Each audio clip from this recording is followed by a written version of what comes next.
বন্ধুরা, জোকা থেকে তারাতলা মেট্রোপথে শর্ত সাপেক্ষে বাণিজ্যিক পরিষেবা শুরু করার জন্য রেলওয়ে সেফটি কমিশনারের ছাড়পত্র মেট্রো কর্তৃপক্ষ পেয়েছে ঠিকই। জল্পনায় রয়েছে ওই সব শর্ত পূরণের শেষে আসন্ন বড়দিনের আগে পরিষেবা চালু করে দেওয়ার বিষয়টিও। বন্ধুরা, এই মুহূর্তে কী আছে মূল আপডেট জানাবো আজকের এই ভিডিওটিতে।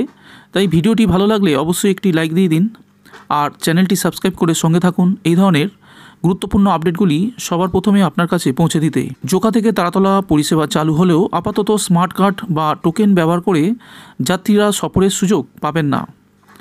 তাদের জন্য কাগজের টিকিট বা পেপার কার্ড টিকিট ব্যবহার করা হতে পারে বলে খবর।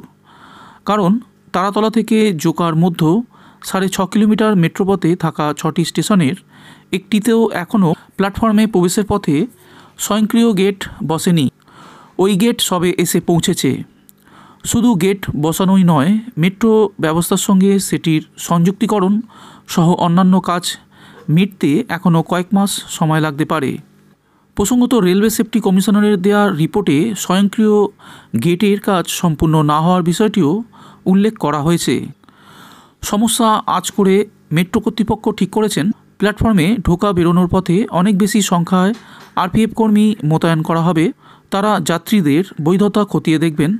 কিন্তু তারপরেও প্রশ্ন থাকছে, কেউ কম ভাড়ার টিকিট কেটেও যে বেশি দূরত্বে গন্তব্যে যাবেন না, সেই নিশ্চয়তা কোথায়? এমন ক্ষেত্রে কোনো অপ্রীতিকর পরিস্থিতি সৃষ্টি হলে সেটাই বা কে সামাল দেবে? মেট্রো সূত্রে জানা যাচ্ছে, প্ল্যাটফর্মে প্রবেশের স্মার্ট গেটগুলি পার্ক স্ট্রিটের মেট্রো ভবন সার্ভারের সঙ্গে কেন্দ্রীয়ভাবে যুক্ত থাকে। কোন স্টেশন দিয়ে কত যাত্রী যাতায়াত করছেন সেই হিসাব সেখানে ধরা পড়ে।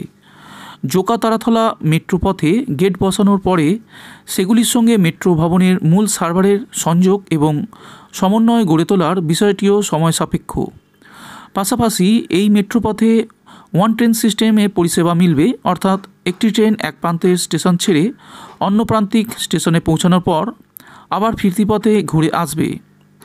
তাই এই ব্যবস্থায় যাত্রীদের কতটা সাড়া পাওয়া যাবে তা নিয়ে সংশয় আছে মেট্রোর অন্দরে।